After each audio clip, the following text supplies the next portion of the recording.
Hello વિદ્યાર્થી મિત્રો, હું ગોપાલ આર્યન.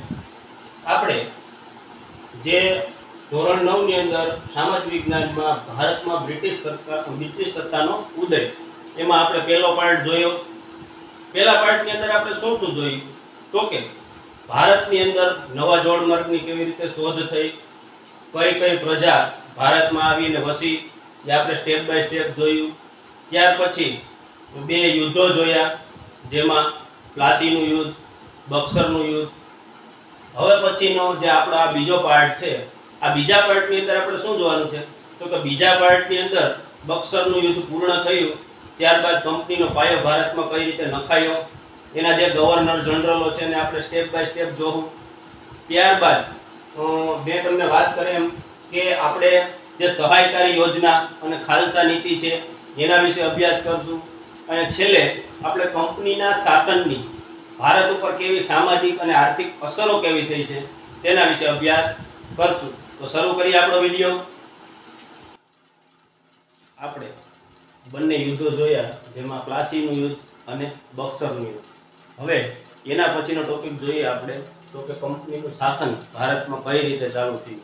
આપણે જોયું બક્સરના યુદ્ધના અંતે કંપનીને જે શાસનની વ્યવસ્થા, એની શાસન ચાલુ થયું, તો એ શાસન કઈ રીતે આગળ વધ્યું એ આપણે આ ટોપિકની અંદર જોવાનું છે.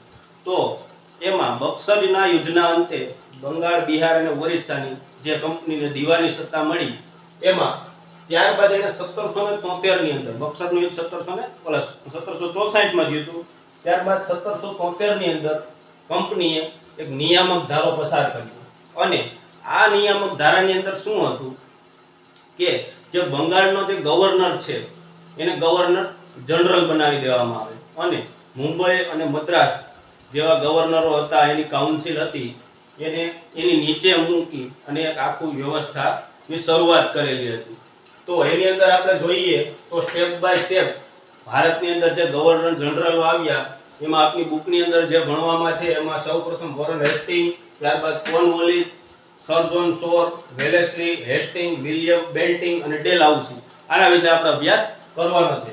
તો વોરન હેસ્ટિંગ છે એ ભારતનો પ્રથમ ગવર્નર જનરલ બન્યો, કારણ કે 1764 એના પછી જે નિયામક ધારો આવ્યો 1773 માં, ત્યારે વોરન હેસ્ટિંગ હતો એ બંગાળનો ગવર્નર હતો, અને એને પ્રથમ ગવર્નર જનરલ એટલે કે એને ગવર્નર જનરલ બનાવી દેવામાં આવ્યું. એટલે તમને એવો પ્રશ્ન પૂછાય કે ભારતનો પ્રથમ ગવર્નર જનરલ તો એ કોણ? તો કે વોરન હેસ્ટિંગ. એના સમયની વાત કરીએ આપણે તો પ્રથમ મરાઠા વિગ્રહ થયો, મરાઠાઓ સાથે પ્રથમ મરાઠા વિગ્રહ આ વોરન હેસ્ટિંગના સમયમાં થયો. ત્યારબાદ મૈસૂરના હૈદર અલી સાથે દ્વિતીય મૈસૂર વિગ્રહ, આ બંને વોરન હેસ્ટિંગના સમયમાં થયેલા હતા. ત્યારબાદ આવ્યો કોર્નવોલિસ. વોરન હેસ્ટિંગ પછીનો જે ગવર્નર જનરલ છે એ કોર્નવોલિસ છે. કોર્નવોલિસનો ત્રીજો મૈસૂર વિગ્રહ થયો. આ જે છે દ્વિતીય મૈસૂર વિગ્રહ છે ટીપુ સુલતાન સાથે થયો હતો. ટીપુ સુલતાન જે મૈસૂરના વાઘ કહેવાય છે, એ મૈસૂરના વાઘ સાથે દ્વિતીય મૈસૂર વિગ્રહ થયો હતો. ત્યારબાદ કોર્નવોલિસના સમયમાં ત્રીજો મૈસૂર વિગ્રહ ટીપુ સુલતાન સાથે. એના પછી કોર્નવોલિસ પછી આવ્યો સર જોન શોર. સર જોન શોર તો કેવો હતો? તો કે સર જોન શોર હતો ને તટસ્થતાની નીતિ, એટલે કે તટસ્થ નીતિ ધરાવનાર માનસ ધરાવતો આ સર જોન શોર હતો. આનાથી શું થયું કે મરાઠાઓ હતા એ ખૂબ જ શક્તિશાળી બન્યા સર જોન શોરના સમયમાં, કારણ કે એની નીતિ તટસ્થતાની અપનાવેલી હતી, સામ્રાજ્યવાદની નીતિ ધરાવતું માનસ ધરાવતો ન હતો. એનાથી જે મરાઠાઓ શક્તિશાળી બન્યા અને કંપનીનું પ્રભુત્વ સર જોન શોર જે ગવર્નર જનરલ હતો એના સમયમાં જે કંપનીનું પ્રભુત્વ ઘટ્યું. ત્યારબાદ આવ્યો વેલેસ્લી. જે સર જોન શોર છે એના સમયમાં જે કંપનીની જે સામ્રાજ્યવાદની નીતિ હતી એમાં ઘટાડો આવ્યો હતો. તો હવે પછી કંપનીને આગળ લઈ જવાનું કામ, એની જે સામ્રાજ્યવાદની નીતિ હતી એને લઈ જવાનું કામ હતું વેલેસ્લીના માથે. એટલે વેલેસ્લીએ સહાયકારી યોજના, જેને આપણે મીઠા ઝેર જેવી યોજના પણ કહીએ છીએ, એ અપનાવેલી હતી. જે સહાયકારી યોજના છે એના વિશે બીજા જે ચાર્ટની અંદર હું તમને વિસ્તારથી બતાવવાનો પ્રયત્ન કરીશ. અત્યારે માત્ર આપણે સહાયકારી યોજના કોણે દાખલ કરી? તો વેલેસ્લીએ. ત્યારબાદ ચોથો મૈસૂર વિગ્રહ થયો. એ ચોથો મૈસૂર વિગ્રહ છે એ ટીપુ સુલતાન અને નિઝામ, જે આ અંગ્રેજો હતા એમણે નિઝામની મદદ લીધી અને ટીપુ સુલતાન સાથે ચોથો મૈસૂર વિગ્રહ કર્યો અને આ ચોથા મૈસૂર વિગ્રહની અંદર ટીપુ સુલતાનનું અવસાન થયું.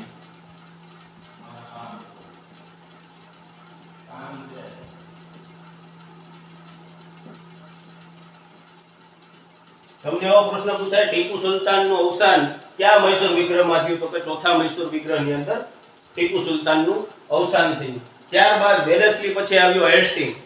હેસ્ટિંગ છે, હેસ્ટિંગે નેપાળ સામે યુદ્ધ જાહેર કર્યું, જે ભારતનો પાડોશી દેશ છે. એ નેપાળ સાથે હેસ્ટિંગે યુદ્ધ જાહેર કર્યું અને એમાં જે ગુરખાઓ છે, એટલે કે નેપાળના જે ગુરખાઓ છે એને કંપનીની અંદર, એટલે કે કંપનીની જે સૈન્ય હતું એમાં એક સૈનિક તરીકે ગુરખાઓનો સમાવેશ કર્યો. ત્યારબાદ પીઠારાઓ સામે યુદ્ધ કર્યું. ત્યારબાદ ત્રીજો મરાઠા વિગ્રહ આ હેસ્ટિંગના સમયમાં થયેલો હતો.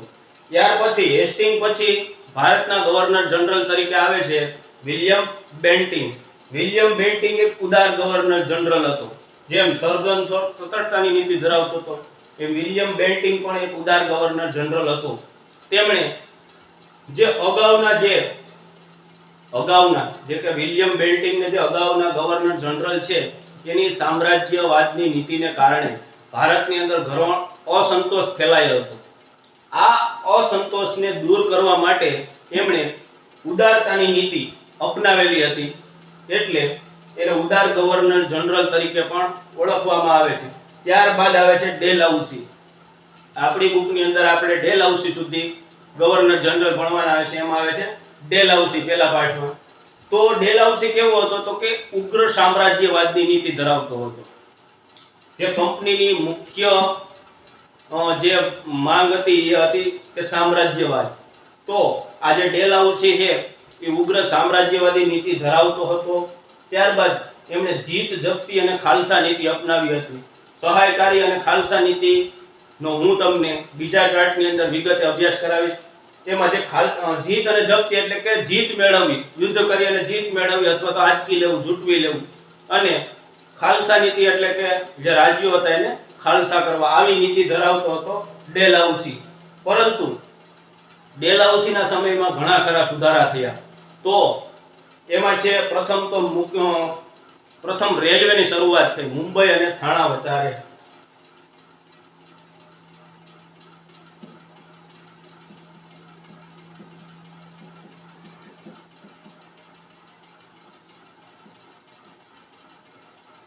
1858 ની અંદર મુંબઈ અને થાણા વચ્ચે ડેલહાઉસીના સમયમાં પ્રથમ રેલવે સેવા શરૂ થઈ. ત્યારબાદ જાહેર બાંધકામ ખાતું એની સ્થાપના થઈ. ત્યારબાદ અંગ્રેજી શિક્ષણની શરૂઆત થઈ મેકોલોના પ્રયત્નથી. આગળ. ત્યારબાદ વિધવા પુનઃલગ્ન.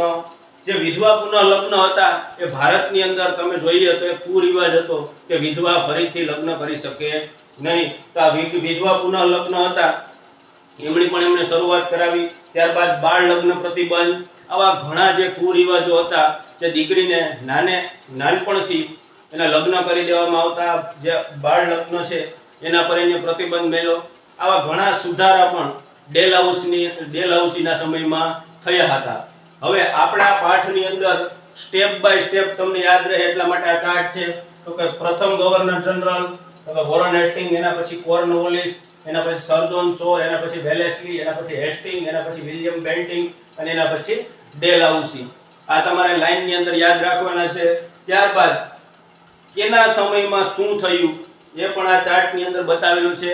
તમે આ ચાર્ટનો અભ્યાસ કરશો એટલે તમને બધું જ સમજાઈ જશે. ત્યારબાદ જોઈએ તો ડેલહાઉસીના સમયમાં કયા સુધારા થયા. તો આ એના સુધારા છે, જેવી રીતે પ્રથમ રેલવે, જાહેર બાંધકામ ખાતાની સ્થાપના, અંગ્રેજી કેળવણી શરૂઆત, વિધવા પુનઃલગ્ન અને બાળ લગ્ન પ્રતિબંધ. આ બધા સુધારા એના સમયમાં થયા હતા. ત્યારબાદ તમને પ્રશ્ન પૂછાય કે સહાયકારી યોજના કોણે દાખલ કરી? તો કે વેલેસ્લીએ. ખાલસા નીતિ કોણે અપનાવી? તો કે ડેલહાઉસીએ. તો સહાયકારી યોજના કેવી હતી? તો કે મીઠા ઝેર જેવી હતી. ટીપુ સુલતાનનું અવસાન કયા વિગ્રહમાં થયું હતું? તો કે ચોથા મૈસૂર વિગ્રહમાં. આવા જે પણ પ્રશ્ન તમને પૂછાય તો તમે આ ચાર્ટ દ્વારા એને સમજી શકો એટલા માટે ચાર્ટ દોરી અને તમને બતાવવાનો પ્રયત્ન કરેલો છે. ત્યારબાદ આપણે આ પાર્ટની અંદર વેલેસ્લીની સહાયકારી યોજના અને ડેલહાઉસીની ખાલસા નીતિ બંને વિશે અભ્યાસ કરવાનો છે. એટલે કે સહાયકારી યોજના શું અને ખાલસા નીતિ એટલે શું એના વિશે આ પાર્ટની અંદર આપણે અભ્યાસ કરવાનો છે. તો સહાયકારી યોજના છે તો કંપની છે, કંપની એટલે કે અંગ્રેજની જે બ્રિટિશ ઈસ્ટ ઇન્ડિયા કંપની, એ કંપની એક તાલીમ પામેલું સૈન્ય એ રાજ્યને આપશે અને એ સૈન્યનું કામ શું હશે તો કે રાજ્યનું રક્ષણ કરવું. આ આનું કામ હોય છે. ત્યારબાદ જોઈએ તો યોજના સ્વીકારનાર રાજ્યને લશ્કરી ખર્ચ અથવા એના આવક એટલો ખર્ચ જેટલો થાય એટલી આવક ધરાવતા પ્રદેશો એ આ ઈસ્ટ ઇન્ડિયા કંપનીને આપવા. એટલે કે ફરજિયાત આ સહાયકારી યોજના જે પણ રાજ્ય અપનાવે એને ફરજિયાત લશ્કર એ કંપનીનું રાખવું અને એનો જે નિભાવ ખર્ચ છે એ પણ રાજ્યએ ભોગવવાનો અને અથવા તો રાજ્યએ શું કરવાનું, એનો જેટલો નિભાવ ખર્ચ આવે છે એટલા પ્રદેશો કંપનીને એટલે કે ઈસ્ટ ઇન્ડિયા કંપનીને આપવા. ત્યારબાદ કંપનીની પરવાનગી વગર રાજ્યને અન્ય રાજ્ય સાથે યુદ્ધ કે સંધિ ના કરવી. કોઈ રાજાને બીજા રાજ્ય સાથે યુદ્ધ અથવા તો સંધિ કરવી હોય તો પણ એને કંપનીની અનુમતિ લેવી જરૂરી છે. આ હતું સહાયકારી યોજનાની અંદર. ત્યારબાદ જો રાજ્ય દરબારમાં એક અંગ્રેજ પ્રતિનિધિ ફરજિયાત રાખવું. એટલે કે રાજ્યનો જે દરબાર હોય એની અંદર એક અંગ્રેજી પ્રતિનિધિ રાખવો ફરજિયાત છે. ત્યારબાદ અન્ય વિદેશી પ્રજાઓને પોતાના રાજ્યમાં નોકરી ના આપવી. એટલે કે બીજી જે વિદેશી પ્રજા છે, આપણે જોઈએ તેમ ફિરંગી, ડચ, ફ્રેન્ચ આવી જે બીજી પ્રજાઓ છે એને પોતાના રાજ્યની અંદર નોકરી ન આપવી. આ હતા સહાયકારી યોજનાના મુદ્દા. એટલે કે આ મીઠા ઝેર જેવી યોજના કહેવાય છે. કારણ તો કે અંગ્રેજોનું જે ઈસ્ટ ઇન્ડિયા કંપનીના જે લશ્કર છે ફરજિયાત રાખવું. એનો નિભાવ ખર્ચ પણ કેને આપવાનો તો કે રાજાને આપવો. રાજા જે ઈસ્ટ ઇન્ડિયા કંપનીની પરવાનગી વગર બીજા રાજ્ય સાથે સંધિ અથવા તો યુદ્ધ પણ ન કરી શકે અને જે પોતાનો એક અંગ્રેજી પ્રતિનિધિ છે એ પણ ફરજિયાત દરબારમાં રાખવો. એટલે આ કેવું શાસન થઈ ગયું હતું? શાસન હકીકતમાં ચલાવે કોણ તો કે ચલાવતું ઈસ્ટ ઇન્ડિયા કંપની, પણ રાજા તો એક પ્રતિનિધિ જેવો થઈ ગયેલો હતો. ત્યારબાદ જોઈએ ડેલહાઉસીની ખાલસા નીતિ. તો ખાલસા નીતિ એટલે શું? પોતે સામ્રાજ્યવાદી માનસ ધરાવતો હતો તો ગમે એમ કરી અને ભારતની અંદર સામ્રાજ્યનો ફેલાવો કરવા માંગતો હતો. તો જે રાજ્યો હતા એને ખાલસા કઈ રીતે કરવા તો કે જો રાજ્ય ખાલી થાય તો તે પોતાના ગવર્નર જનરલ એટલે કે પોતે બેસી પોતાના ગવર્નરને બેસાડી અને ભારતની અંદર રાજ વ્યવસ્થા ચાલુ કરે. તો કઈ રીતે ખાલસા કરતો તો કે યુદ્ધ દ્વારા, યુદ્ધ કરીને ખાલસા કરતો, જીત મેળવી.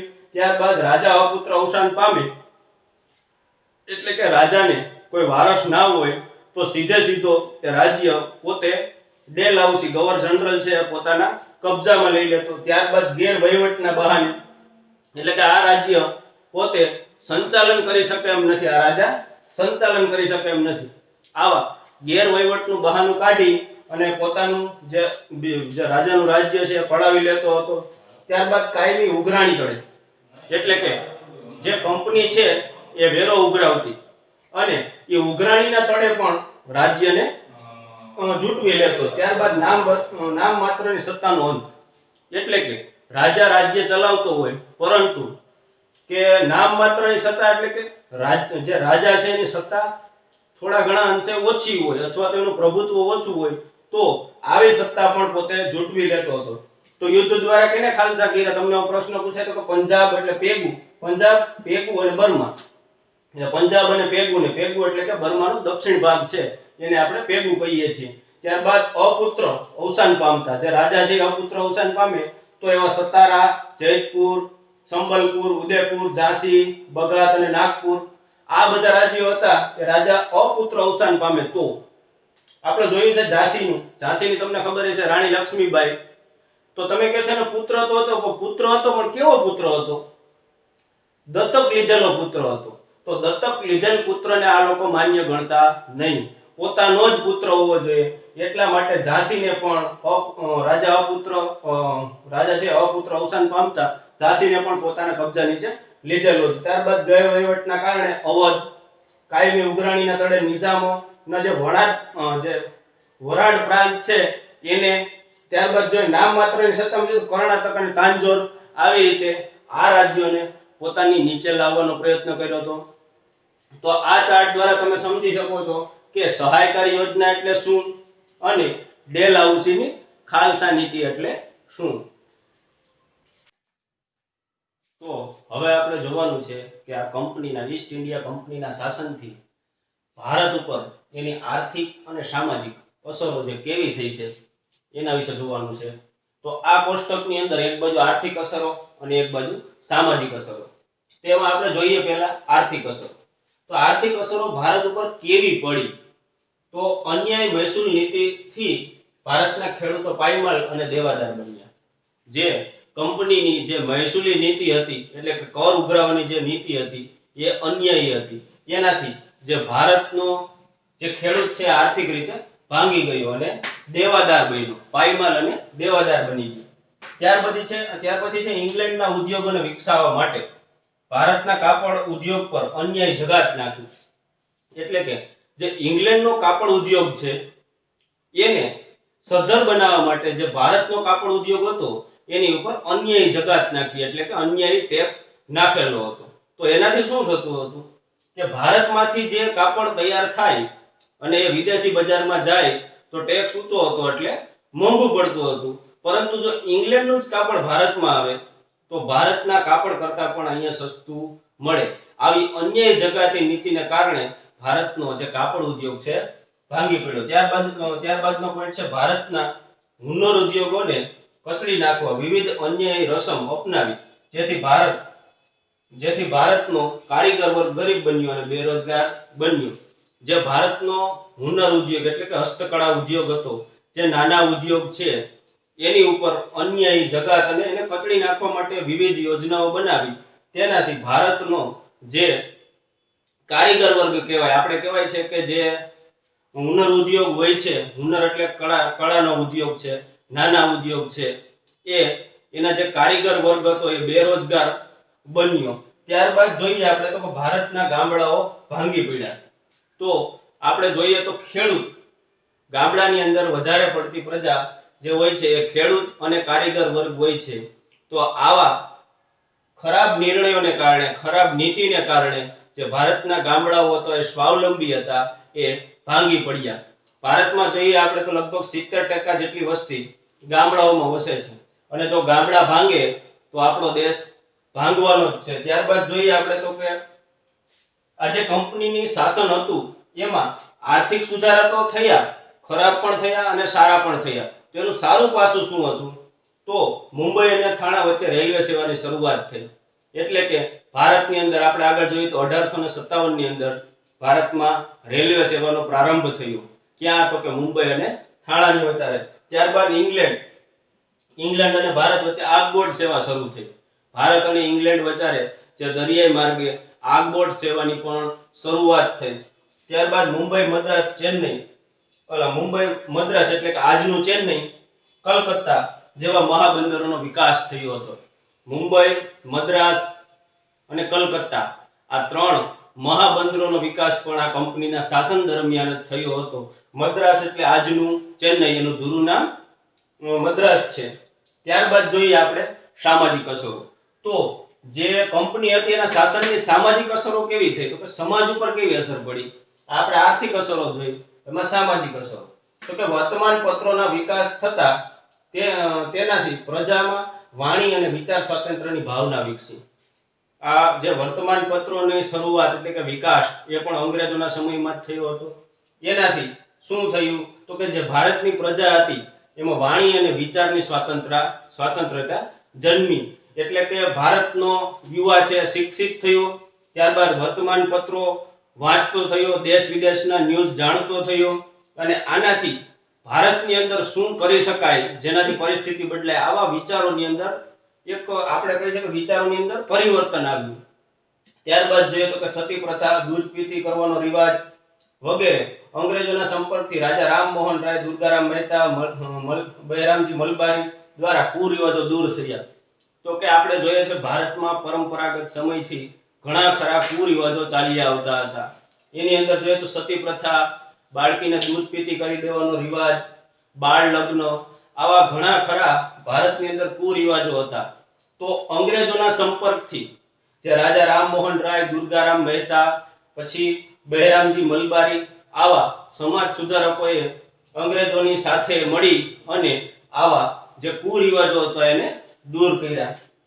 ત્યારબાદ જોઈએ તો મેકોલોના પ્રયત્નથી અંગ્રેજી શિક્ષણનો પ્રારંભ થયો.